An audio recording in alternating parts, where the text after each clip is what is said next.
ज्ञान सागर का किनारा, हमें श्रीमत का सहारा। ज्ञान सागर का किनारा, हमें श्रीमत का सहारा। जीवन नैया मझधार है, तेरे साथ से बेड़ा पार है। हो तेरे साथ से बेड़ा पार है। ज्ञान सागर का किनारा, हमें श्रीमत का सहारा। ज्ञान सागर का किनारा, हमें श्रीमत का सहारा। जीवन नैया मझधार है, तेरे साथ से बेड़ा पार है। हो तेरे साथ से बेड़ा पार है।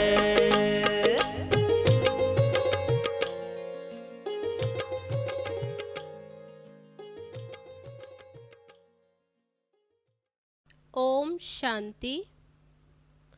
आज 25 जुलाई 2021, रिवाइज मुरली है 20 फरवरी 1988। अव्यक्त बाप दादा के महावाक्य हैं, तन मन की थकावट मिटाने का साधन शक्तिशाली याद। आज परदेसी बाप अपने अनादि देशवासी और आदि देशवासी सेवा अर्थ सभी विदेशी ऐसे बच्चों से मिलने के लिए आए हैं। बाप दादा जानते हैं कि यही मेरे सिकी लदे लाडले बच्चे हैं। अनादि देश परम धाम के निवासी हैं और साथ साथ सृष्टि के आदि के इसी भारत भूमि में जब सतयुगी स्वदेश था, अपना राज्य था जिसको सभी भारत कहते हैं, तो आदि में इसी भारत देशवासी थे। इसी भारत भूमि में ब्रह्मा बाप के साथ साथ राज्य किया है। अनेक जन्म अपने राज्य में सुख शांति संपन्न अनेक जीवन व्यतीत किए हैं। इसलिए आदि देशवासी होने के कारण भारत भूमि से दिल का स्नेह है। चाहे कितना भी अभी अंत में भारत गरीब व धूल मिट्टी वाला बन गया है, फिर भी अपना देश सो अपना ही होता है। तो आप सभी की आत्मा का अपना देश और शरीरधारी देवता जीवन का अपना देश कौन सा था? बाबा कहते कौन सा था? भारत ही था ना। कितने जन्म भारत भूमि में रहे हो, वे याद है? 21 जन्मों का वर्षा सभी ने बाप से प्राप्त कर लिया है। इसलिए 21 जन्म की तो गारंटी है ही। बाद में भी हर एक आत्मा के कई जन्म भारत भूमि में ही हुए हैं, क्योंकि जो ब्रह्मा बाप के समीप आत्माएं हैं, समान बनने वाली आत्माएं हैं, वे ब्रह्मा के साथ साथ आपे ही पूज्य आपे ही पुजारी का पार्ट भी साथ में बजाती हैं। द्वापर युग के पहले भक्त आप ब्राह्मण आत्माएं बनती हो। आदि स्वर्ग में इसी देश के वासी थे और अनेक बार भारत भूमि के देशवासी हो।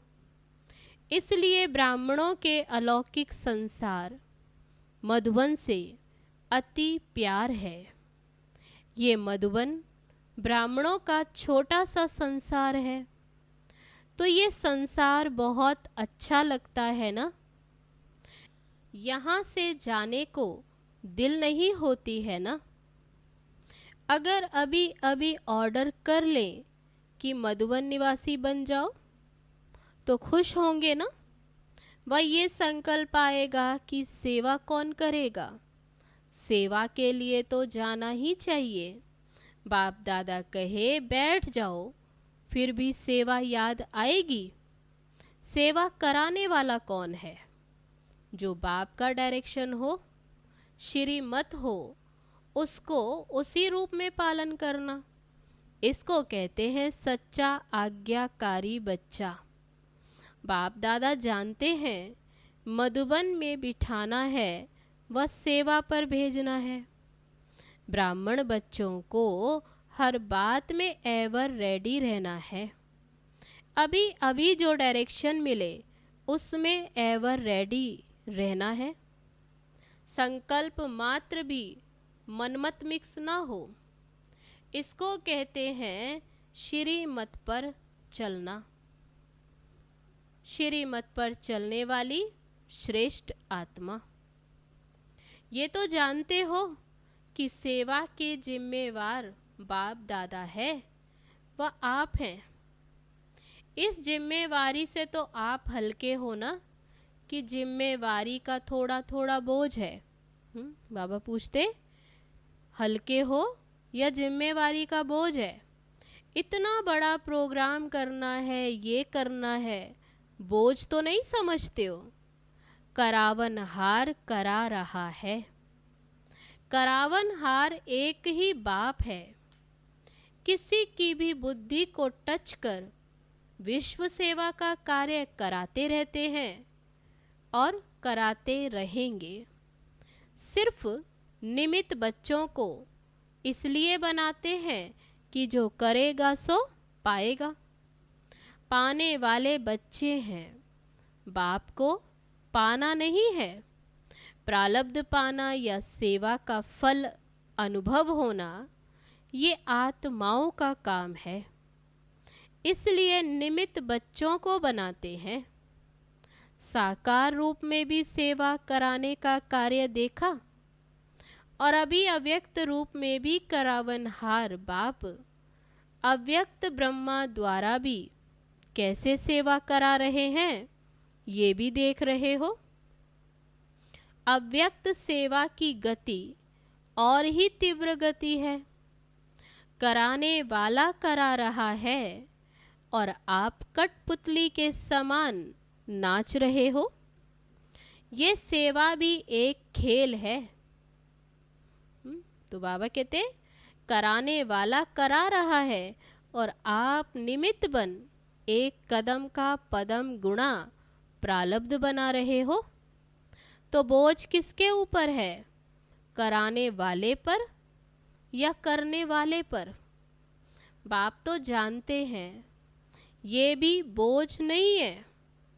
आप बोझ कहते हो तो बाप भी बोझ शब्द कहते हैं। बाप के लिए तो सब हुआ ही पड़ा है। सिर्फ जैसे लकीर खींची जाती, कितना सहज। लकीर खींचना बड़ी बात लगती है क्या? तो ऐसे बाप दादा सेवा कराते हैं। सेवा भी इतनी ही सहज है जैसे एक लकीर खींचना।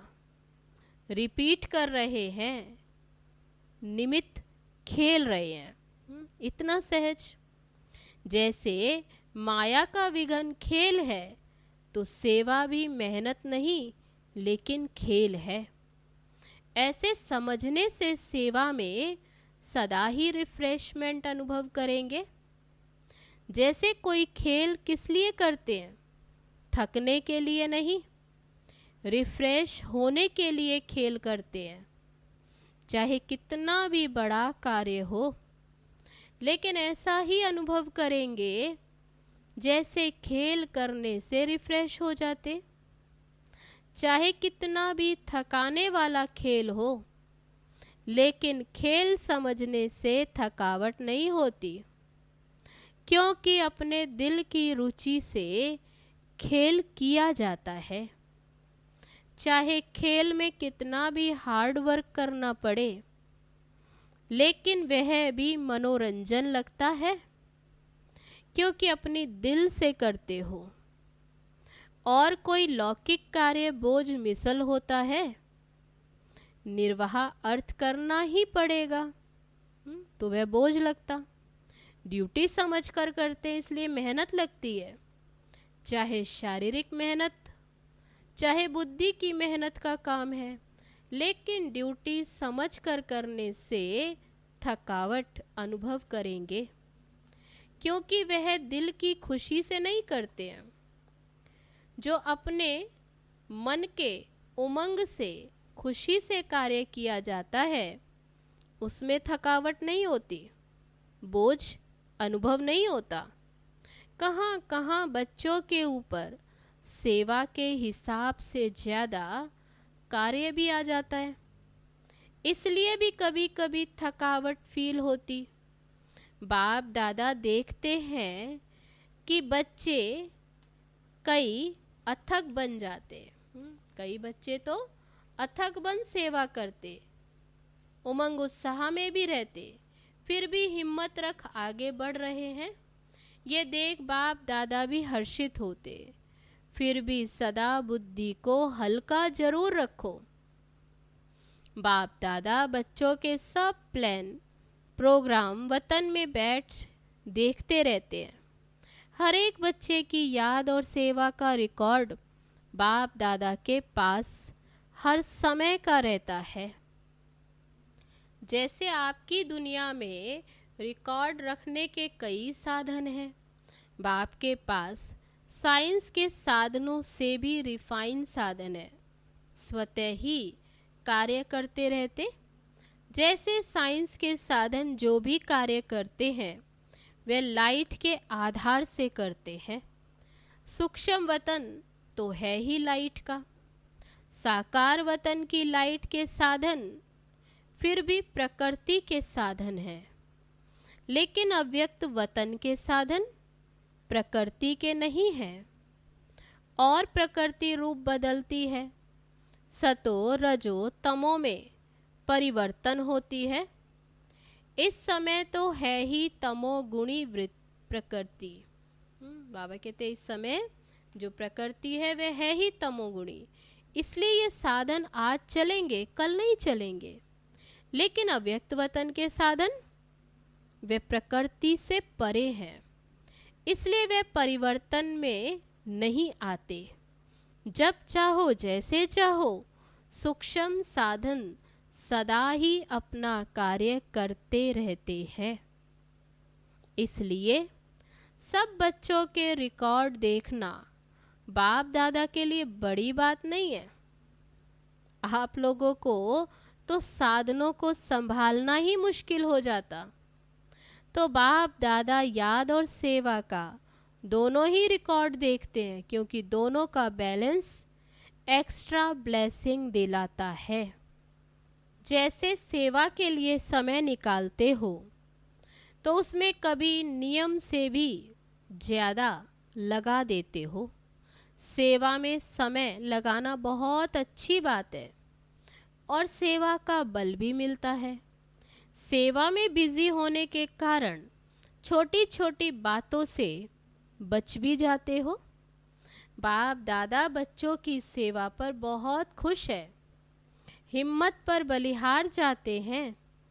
लेकिन जो सेवा याद में, उन्नति में थोड़ा भी रुकावट करने के निमित्त होती है, तो ऐसी सेवा के समय को कम करना चाहिए। जैसे रात्रि को जागते हो, 12 बजे व 1 बजा देते हो, 12-1 बजे तक, तो अमृत वेला फ्रेश नहीं होगा। बैठते भी हैं तो नियम प्रमाण, और अमृत वेला शक्तिशाली नहीं तो सारे दिन की याद और सेवा में भी अंतर पड़ जाता। मानो सेवा के प्लान बनाने में व सेवा को प्रैक्टिकल लाने में समय भी लगता, तो रात के समय को कट करके 12 के बदले 11 बजे सो जाओ। तो बाबा कहते अधिक रात्रि तक समय सेवा में ना जाए। वही 1 घंटा जो कम किया और शरीर को रेस्ट दी, तो अमृत वेला फिर अच्छा रहेगा, बुद्धि भी फ्रेश रहेगी। नहीं तो दिल खाती है कि सेवा तो कर रहे हैं, लेकिन याद का चार्ट जितना होना चाहिए उतना नहीं है। जो संकल्प दिल में व मन में बार बार आता है कि ये ऐसा होना चाहिए लेकिन हो नहीं रहा, तो उस संकल्प के कारण बुद्धि भी फ्रेश नहीं होती। और बुद्धि अगर फ्रेश है तो फ्रेश बुद्धि से 2-3 घंटे का काम 1 घंटे में पूरा कर सकते हो। तो बाबा कहते बुद्धि फ्रेश है तो 2-3 घंटे का काम 1 घंटे में पूरा कर सकते हो। थकी हुई बुद्धि में टाइम ज़्यादा लग जाता है, ये अनुभव है ना। और जितनी फ्रेश बुद्धि रहती है, शरीर के हिसाब से भी फ्रेश और आत्मिक उन्नति के रूप में भी फ्रेश, डबल फ्रेशनेस रहती, तो 1 घंटे का कार्य आधा घंटे में कर लेंगे। इसलिए सदैव अपनी दिनचर्या में फ्रेश बुद्धि रहने का अटेंशन रखो। ज़्यादा सोने की भी आदत ना हो, लेकिन जो आवश्यक समय शरीर के हिसाब से चाहिए उसका अटेंशन रखो। कभी कभी सेवा का चांस होता है, मास 2 मास में 2-4 बार देरी हो गई, वह दूसरी बात है। लेकिन अगर नियमित रूप से शरीर थका हुआ होगा तो याद में फर्क पड़ेगा। जैसे सेवा का प्रोग्राम बनाते हो, 4 घंटे का समय निकालना है तो निकाल लेते हो, ऐसे याद का भी समय निश्चित निकालना ही है।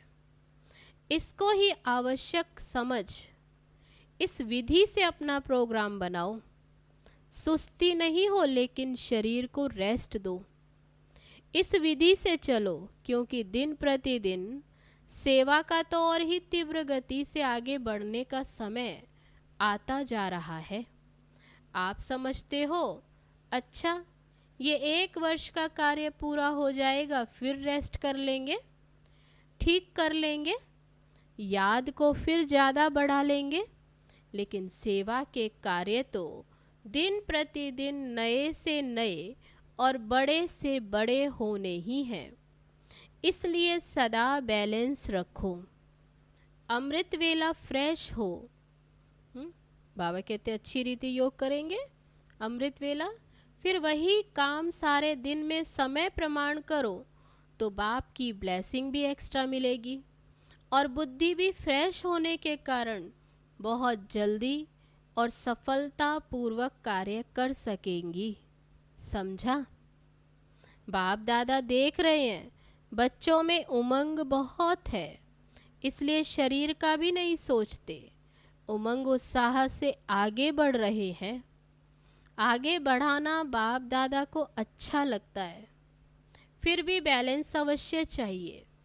भले करते रहते हो, चलते रहते हो, लेकिन कभी कभी जैसे बहुत काम होता है तो बहुत काम में एक तो बुद्धि की थकावट होने के कारण जितना चाहते हैं उतना नहीं कर पाते, और दूसरा बहुत काम होने के कारण थोड़ा सा भी किसी द्वारा थोड़ी हलचल होगी तो थकावट के कारण चिड़चिड़ापन हो जाता, उससे खुशी कम हो जाती।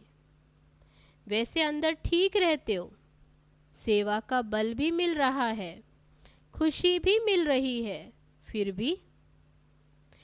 भी शरीर तो पुराना है ना, इसलिए टू मच में नहीं जाओ।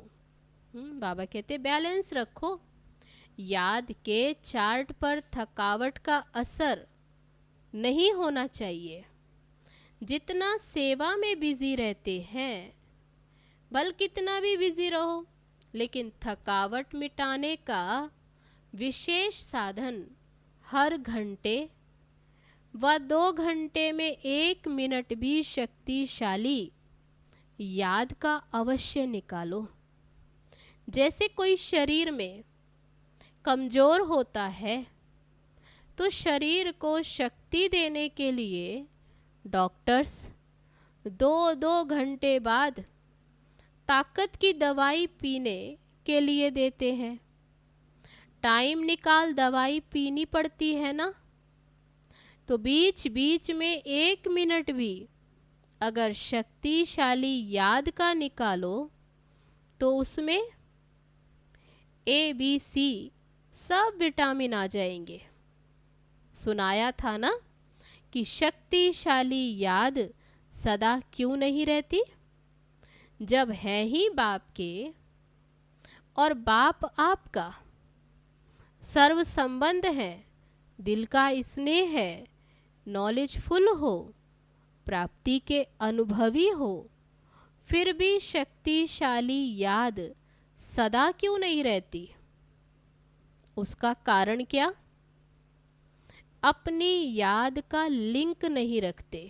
बाबा कहते याद का लिंक नहीं रखते, लिंक टूटता है, इसलिए फिर जोड़ने में समय लगता है, मेहनत भी लगती है और शक्तिशाली के बजाय कमजोर हो जाते हैं। विस्मृति तो हो नहीं सकती, याद रहती है, लेकिन सदा शक्तिशाली याद स्वतः रहे, उसके लिए ये लिंक टूटना नहीं चाहिए। हर समय बुद्धि में याद का लिंक जुटा रहे, उसकी विधि क्या है? तो बाबा कहते हैं उसकी विधि ये है कि लिंक सदा जुटा रहे, ये भी आवश्यक समझो, जैसे वह काम समझते हो कि आवश्यक है। तो बाबा कहते ये प्लान पूरा करके ही उठना है, इसलिए समय भी देते हो, एनर्जी भी लगाते हो, वैसे ये भी आवश्यक है। जैसे कोई कार्य होता है उसके लिए क्या रखते हैं बुद्धि में कि इसे पूरा करना ही है, तो बाबा कहते हैं ऐसे ही ये भी आवश्यक है, इसको पीछे नहीं करो, ये काम पहले पूरा करके फिर याद कर लेंगे, नहीं, इसका समय अपने प्रोग्राम में पहले ऐड करो। जैसे सेवा के प्लान के लिए 2 घंटे का टाइम फिक्स करते हो, चाहे मीटिंग करते हो, चाहे प्रैक्टिकल करते हो, तो 2 घंटे के साथ साथ ये भी बीच बीच में करना ही है, ये ऐड करो। बाबा कहते याद का समय भी वह भी ऐड करो। जो 1 घंटे में प्लान बनाएंगे वह आधे घंटे में हो जाएगा। करके देखो, आप पे ही फ्रेशनेस से 2 बजे आँख खुलती है, वह दूसरी बात है, लेकिन कार्य के कारण जागना पड़ता है। एक है कि अपने आप ही फ्रेश है इतना जो सहज ही 2 बजे आँख खुले, और एक है बाबा कहते कि कोई कार्य के कारण जागना पड़ता, तो उसका इफेक्ट शरीर पर आता है। इसलिए बैलेंस के ऊपर सदा अटेंशन रखो। बाप दादा तो बच्चों को इतना बिजी देख यही सोचते कि इन्हों के माथे की मालिश होनी चाहिए, लेकिन समय निकालेंगे तो वतन में बाप दादा मालिश भी कर देंगे, वह भी अलौकिक होगी, ऐसे लौकिक मालिश थोड़ी होगी। बाबा कहते जैसे यहाँ मालिश होती वो मालिश नहीं, मालिक भी बाबा कहते मालिश भी तो अलौकिक होगी, एकदम फ्रेश हो जाएंगे। 1 सेकंड भी शक्तिशाली याद। तब बाबा ने क्या टेंशन खिंचवाया कि 1 सेकंड भी शक्तिशाली याद तन और मन दोनों को फ्रेश कर देती है। बाप के वतन में आ जाओ, जो संकल्प करेंगे वह पूरा हो जाएगा, चाहे शरीर की थकावट हो, चाहे दिमाग की, चाहे स्थिति की थकावट हो। बाप तो आए ही हैं थकावट उतारने। आज डबल विदेशियों से पर्सनल रूरिहान कर रहे हैं, बहुत अच्छी सेवा की है और करते ही रहना है। सेवा बढ़ना ये ड्रामा अनुसार बना हुआ ही है, कितना भी आप सोचो अभी तो बहुत हो गया, लेकिन ड्रामा की भावी बनी हुई है, इसलिए सेवा के प्लान्स निकलने ही हैं। बाबा कहते सेवा के प्लान तो निकलने ही हैं और आप सबको निमित्त बन करनी ही है। ये भावी तो कोई बदल नहीं सकते। बाप चाहे 1 वर्ष सेवा से रेस्ट दे देवे नहीं बदल सकता। सेवा से फ्री हो बैठ सकेंगे? बाबा कहते बैठ सकेंगे। जैसे याद ब्राह्मण जीवन की खुराक है, ऐसे सेवा भी जीवन की खुराक है। बिना खुराक के कभी कोई रह सकता है क्या? लेकिन बैलेंस जरूरी है। इतना भी ज्यादा नहीं करो जो बुद्धि पर बोझ हो, और इतना भी नहीं करो जो अलबेले हो जाओ। ना बोझ हो और ना अलबेलापन हो, इसको कहते हैं बैलेंस। अच्छा, सदा याद और सेवा के बैलेंस द्वारा बाप की ब्लेसिंग के अधिकारी सदा बाप के समान डबल लाइट रहने वाले, सदा निरंतर शक्तिशाली याद का लिंक जोड़ने वाले, सदा शरीर और आत्मा को रिफ्रेश रखने वाले, हर कर्म विधि पूर्वक करने वाले, सदा श्रेष्ठ सिद्धि प्राप्त करने वाले, ऐसे श्रेष्ठ समीप बच्चों को बाप दादा का याद प्यार और नमस्ते। हम रूहानी बच्चों की रूहानी बाप दादा को नमस्ते नमस्ते। ओम शांति। अब है आज का वरदान। श्रेष्ठ तकदीर की स्मृति द्वारा अपने समर्थ स्वरूप में रहने वाले सूर्यवंशी पद के अधिकारी भव। जो अपनी श्रेष्ठ तकदीर को सदा स्मृति में रखते हैं, वे समर्थ स्वरूप में रहते हैं। उन्हें सदा अपना अनादि असली स्वरूप स्मृति में रहता है। कभी नकली फेस धारण नहीं करते। कई बार माया नकली गुण और कर्तव्य का स्वरूप बना लेती है। किसी को क्रोधी, किसको लोभी, किसको दुखी, किसको अशांत बना देती। लेकिन असली स्वरूप इन सब बातों से परे है। जो बच्चे अपने असली स्वरूप में स्थित रहते हैं, वे सूर्यवंशी पद के अधिकारी बन जाते हैं। अब है आज का स्लोगन। सर्व पर रहम करने वाले बनो तो अहम और वहम समाप्त हो जाएगा। अच्छा, ओम शांति।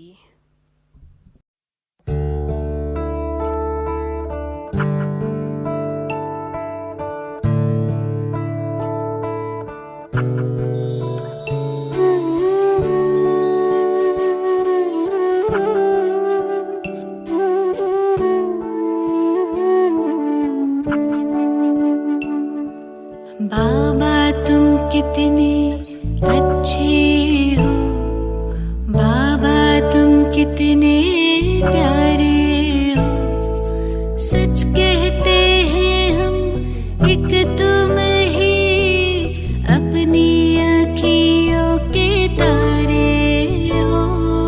बाबा तुम कितने अच्छे हो, बाबा तुम कितने प्यारे हो। सच कहते हैं